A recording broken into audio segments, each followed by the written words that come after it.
AITA for not letting my mother's husband come to my wedding. I, 29 female, have been with my partner, 32 male, for 7 years. We have been back and forth whether we want a big wedding or if we just elope. We have decided to have a wedding as we are both only children, so it's our parents' only change to see their kids get married. One of the big reasons we wanted to elope was both our families are broken, and not everyone gets along. It's our day, and we really didn't want the drama that our families might bring. I sent out the invites about 2 months ago, and my mother called me as soon as she got it to let me. I made a mistake as her invite only had her name and a note saying strictly no +1. She flipped her lip that her husband wasn't invited as they have been married for almost 25 years. A bit of backstory, I am an only child and he doesn't have kids. They got together when I was around 3 years old. When I was 8 years old, he started abusing me. This went on until I left home at 15 years old to live with my great aunt. While I didn't tell anyone at the time due to fear of him, I have since told my great aunt. She has been super supportive and helped me seek help for this. When my mother was made aware of this, she instantly defended him and took his word that he never touched me. While I wasn't surprised by this, appearances mean a lot to her. It hurt me deeply. We had a rocky relationship for a few years. Because of this, she has made it clear that she is sticking by him and will defend him if I ever took it further. Despite this, we have come a long way to repair the relationship we once had, and I want my mother at my wedding. For the past month, I have been getting calls left, right, and center from other family members, telling me how rude it is that I haven't invited the man who raised me, and that he is very upset he can't walk me down the aisle. I don't know what to say to them other than it's a small wedding, and we only have limited spots. I don't want to tell anyone the real reason as it overshadows the wedding, and that's all they will be thinking about. They are making me feel guilty and like I've done the wrong thing. They all think I should have invited him. I can understand from their point of view it would be strange, as they don't know about anything. My fiancé and great aunt fully supports me not wanting him there, but I still feel like an a-hole for not inviting him. AITA? Update. Absolutely devastated. After reading so many comments about her bad behavior and so many people saying they would be NZ and wouldn't have her at the wedding, I really took it all on board and called her. I asked her to really think about it, think about what he did to me, how it made me feel, and ask why she thought I would want him at my wedding. I told her at this point I don't want her to attend and told her to stop calling people and complaining about it. I told her if I get more calls or texts, or if she causes any more drama about being uninvited, I would tell the whole family what he did to me for 7 years under her roof and how she didn't do a thing to stop him or protect me. She instantly got defensive and lost her ishti at me over the phone. I told her I'm not getting into it over the phone, and she needs to respect my wishes. Now, overnight, I've had almost 20 family members message me telling me they are no longer attending my wedding, and that I am disgusting and a vile, mentally ill girl for making up such nasty and revolting lies about SMH. I called my aunt, mother's sister, and when she finally agreed to talk to me, she told me my mother called her last night in tears. She was apparently beside herself. The short version was basically I was jealous of him and how much attention my mother gave him. I was set on ruining him as a person and was going to make up lies about him abusing me just to get my own way. I was gobsmacked.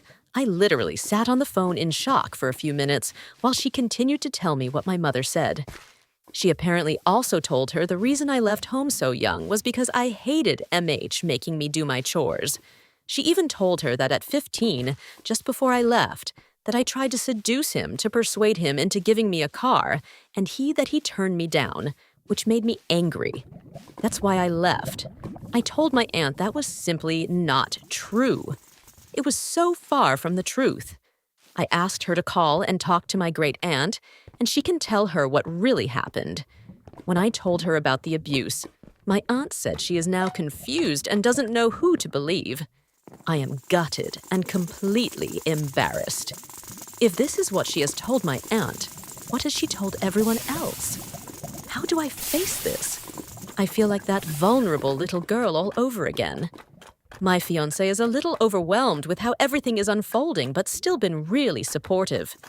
We have decided to cancel the wedding, despite having paid deposits for almost everything, and elope with just his immediate family, my great aunt, and a few close friends. Update 2. Shit has hit the fan big time.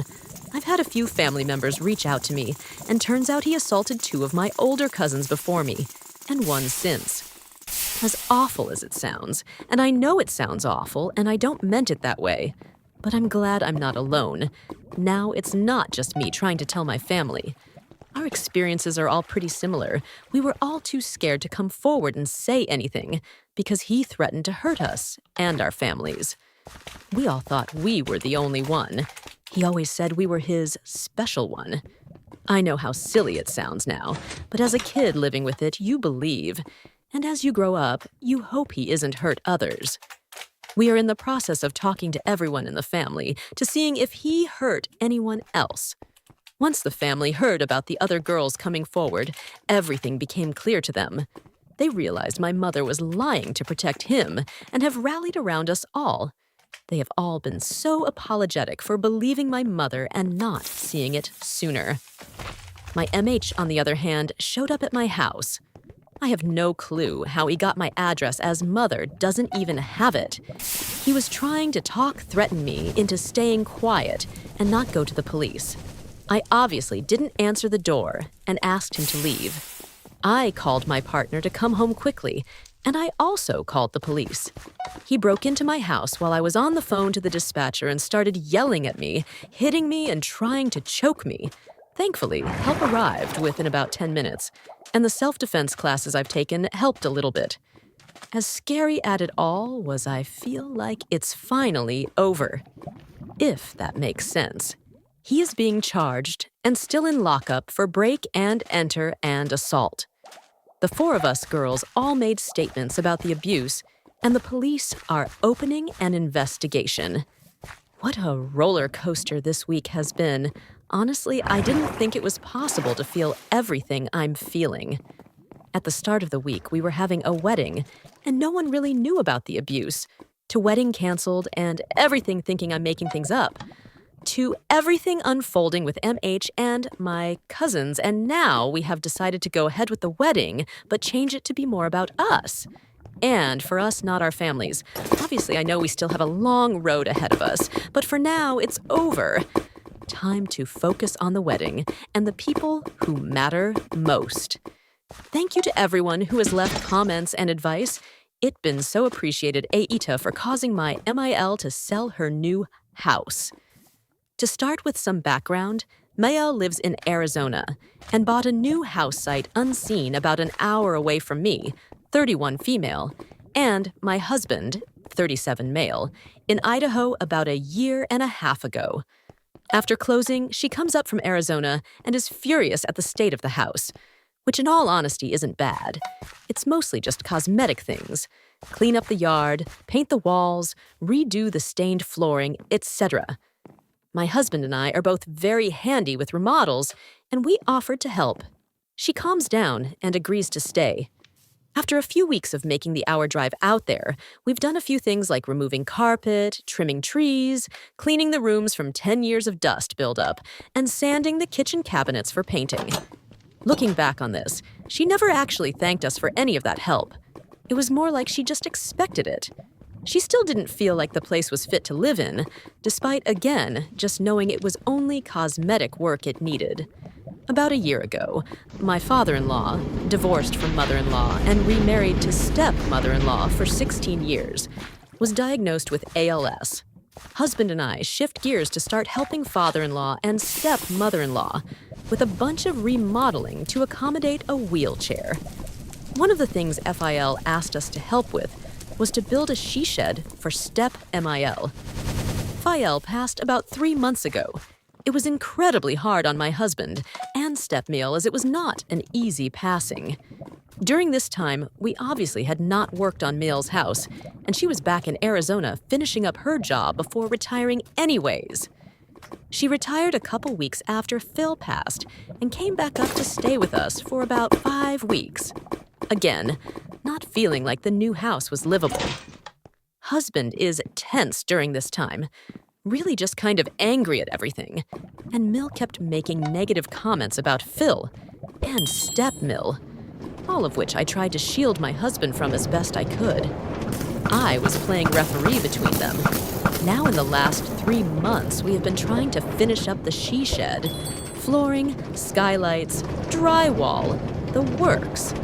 While also working on our own bathroom remodel, due to a leak we had 2 months ago. I could tell Emil has not been happy with the time we've been spending at Step Mil's place, and not at hers. Mil came up again on Monday, and again stayed with us with the intention of getting the new house in a condition for her to move in. Husband and I were putting the finishing touches on the she shed on Monday, Tuesday, and told her we would be completely free to work on her place after this week. TBH, we really weren't paying her the level of attention we normally do, since we were both so busy with work and getting the shed done. Yesterday, I was making lunch and she came in and wanted to chat with me. She made a few comments about us helping that women, referring to Step Emil, and how needy she must be, and how her mom, husband GMA, was blaming my husband for allowing Mil to buy a house that needed too much work, and how we didn't have time to help her. I snapped. She's made these comments a lot before, and I brushed them off, so I'm not sure why they bothered me so much this time. I told her that husband and I are doing our best to help everyone we care about, including Step Mil. And I told her that she was the one who decided to buy that new house site unseen, despite my husband recommending against it, and she should be taking accountability for her choices, and not putting them on her son. I also stated that there was plenty of neediness going around, and that Step Mael wasn't the only one. This might have been the asshole part, as I could tell she wasn't happy that I was basically accusing her of being needy too. But Mil decided to immediately pack her bags and leave. I did apologize, and I told her she didn't have to go. She said she did, and we could talk to her again after we have time and are done with all our projects and that woman. She texted today to say she is emptying the new house and will be selling it, which is honestly fine by me considering it's less work for us. But part of me feels like an asshole for snapping yesterday and causing this rash decision. Part of me also feels guilty for not getting her house ready sooner, but then another part of me is frustrated that she couldn't just get over the need for fresh paint on the walls, or do it herself if she needed it so badly. Painted walls to make a space livable just doesn't seem as necessary as a wheelchair ramp or a promise to a dying man to help him finish a project for his wife. Though I could see where she felt pushed aside because of this. So, AITA. Update. About 6 months ago, I posted about my MIL threatening to sell her house after I snapped at her over comments she was making about my husband and his stepmom after his father passed. A lot of you pointed out that she was using us for free labor, and were totally right. I appreciate all the advice given and words of encouragement. Now for the update. We hadn't heard a peep from MIL at all these last months, until a week and a half ago. My husband and I were on a flight to Peru, and she literally texted that she was on the way to our house. No call, no asking if we were free, just that she was already halfway through the 16-hour drive from her Arizona house to our place. We were on a layover at this point, and both just stunned. My husband waited to respond until the next day because he was so upset, and just said we are in Peru in a text to her, where she just responded that she figured we might be gone.